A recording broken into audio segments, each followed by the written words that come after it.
Olá, meu nome é Thiago, esse aqui é o canal Valor do Bitcoin e eu queria fazer um vídeo discutindo sobre reservas estratégicas de Bitcoin. É um assunto que está em alta, está todo mundo falando, você tem países discutindo e eu queria tocar em dois pontos aqui que eu acho que são super importantes, bom, o primeiro é sobre a inevitabilidade das estratégicas de Bitcoin. O segundo ponto é por que países estão fazendo isso se isso é ruim para a própria moeda desses países. Vamos discutir isso. Bem, o primeiro ponto para a gente falar sobre reservas estratégicas é a relevância. Então, Bitcoin já foi uma moeda com longas discussões sobre a sua utilidade ou não e tal. E hoje você tem países discutindo sobre comprar ou não comprar, né? E, na verdade, a gente já tem há algum tempo alguns países. A gente tem, acho que, uma lista hoje de 10 países oficialmente comprando Bitcoin. E o último integrante dessa lista foi os Estados Unidos, né, que é a maior economia do mundo. Então, com certeza isso traz credibilidade para o mercado de uma maneira aí interessante. É, assim, vai ficar mais fácil convencer o seu tio do churrasco que está falando que Bitcoin ainda é uma moeda que não dá para usar, que ninguém usa, com o presidente dos Estados Unidos comprando, com a maior economia global comprando Bitcoin. Então, o fator credibilidade ele é muito legal. Por mais que os libertários vão talvez aí falar que isso não era necessário ou não é tão importante assim, eu concordo, tendo a concordar com isso, mas ter um país gigante comprando uma economia e ter vários países comprando traz credibilidade para o mercado, sim. Bom, uma coisinha que vale a pena a gente discutir também é que os próprios Estados Unidos, eles passaram muito tempo criticando Bitcoin, criptomoedas. A SEC americana fez de tudo para que os ETFs de Bitcoin não fossem aprovados, baseados em basicamente nada. E durante um bom tempo tentaram frear o desenvolvimento que estava acontecendo com o Bitcoin, com pagamentos aí.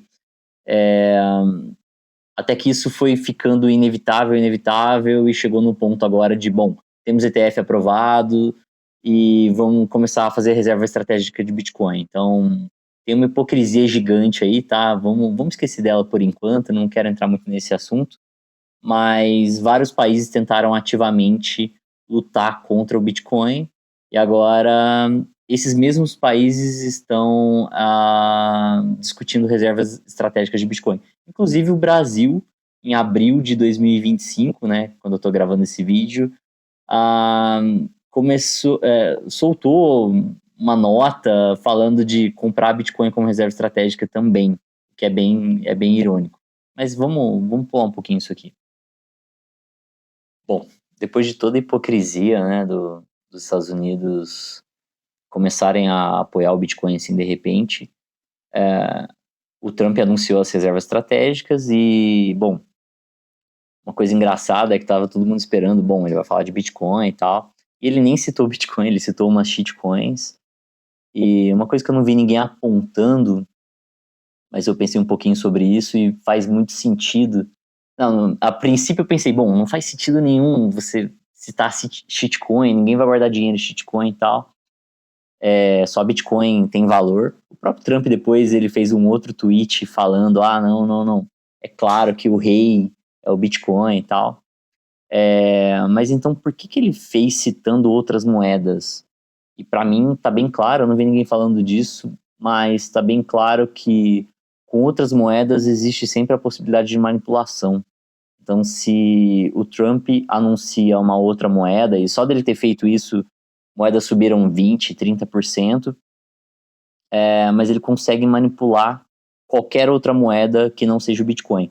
Com o Bitcoin, acontece sim algum tipo de manipulação, tem algum tipo de importância, sim, as decisões políticas, mas é bem diferente. É difícil manipular uma moeda tão global quanto o Bitcoin. Por outro lado, é muito fácil manipular shitcoins, é muito fácil manipular moedas menores, e então faz muito sentido para políticos que eles queiram usar shitcoins e que eles queiram endossar algumas moedas que não são Bitcoin, mas que são parecidas vai ter todo o incentivo para falar, porque tem essa outra moeda, porque essa aqui vai ter uma feature A, uma feature B, vai ter um motivo para você usar ela, um motivo mais forte, mas a gente sabe que isso é besteira. Nenhum país sério vai fazer uma reserva estratégica usando uma shitcoin, mas países vão usar shitcoins para manipular o mercado, igual hoje eles usam as moedas estatais. Então, acho que esse é o primeiro ponto aí que eu queria trazer. E o segundo ponto aí importante é que, bom, uma reserva estratégica de Bitcoin ela pode ser boa a curto prazo, mas ela não tem como ser boa a longo prazo para os Estados Unidos, porque o Bitcoin é um dollar killer. O Bitcoin, ele vai funcionar como uma moeda global, como funciona o dólar hoje, e como uma reserva também. Então, se você começa a usar muito Bitcoin, você meio que perde o motivo de usar dólar. A gente usa dólar hoje para remessas internacionais, pagamentos.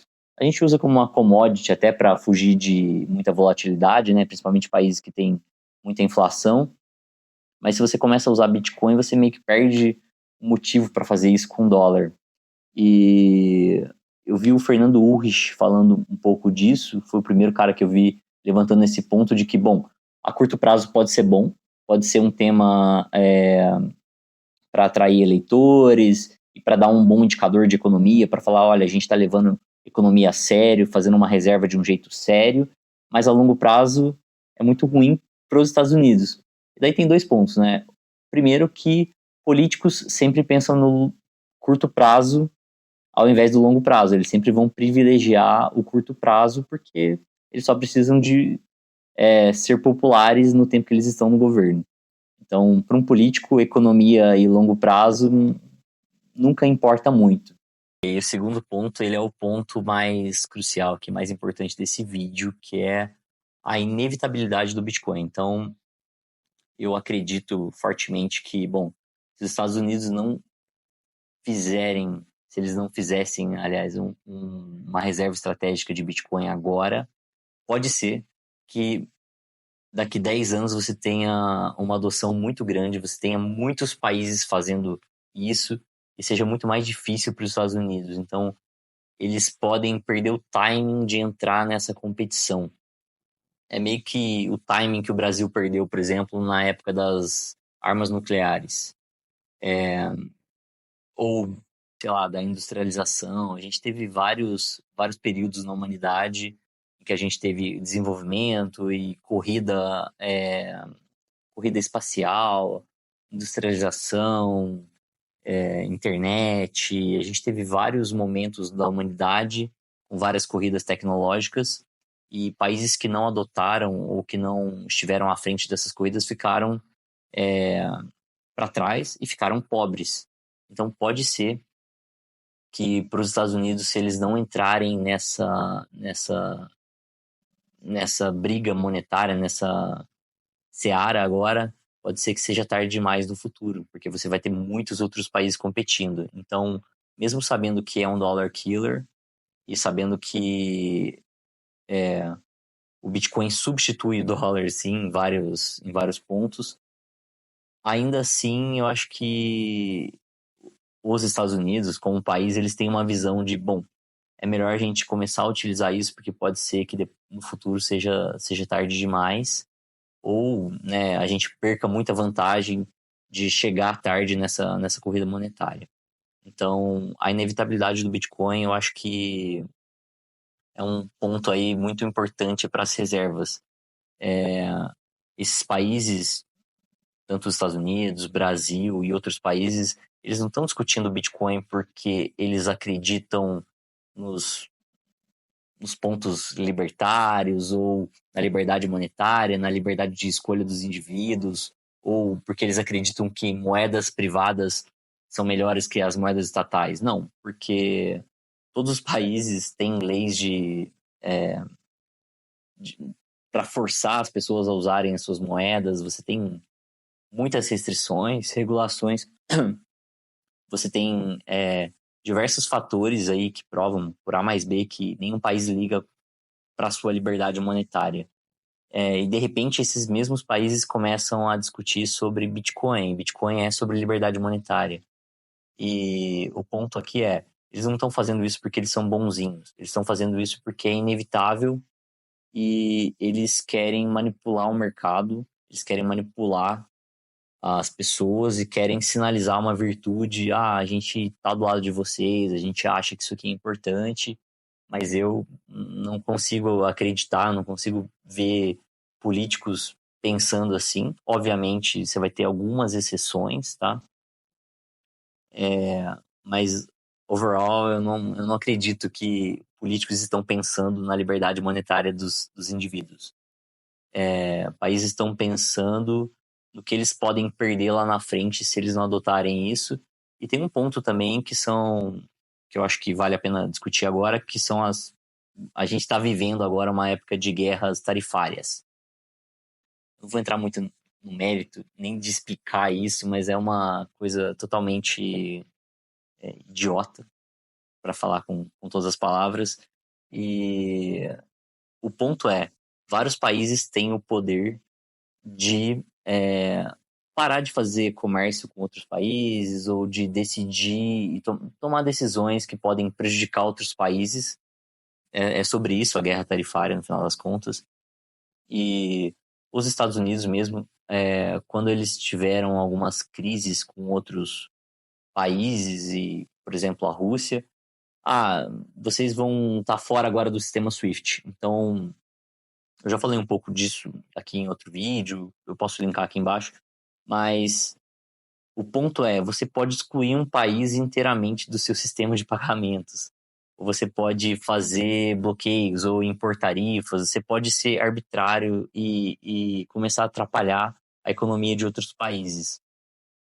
E se os Estados Unidos podem fazer isso e estão fazendo isso agora, o Trump está tentando demonstrar poder, tentando demonstrar que eles são mais fortes, mais poderosos, economicamente melhores, por que eu vou ficar utilizando a moeda desse país, ou o sistema de pagamento desse país, ou o sistema bancário desse país, se eu posso utilizar um sistema bancário aberto?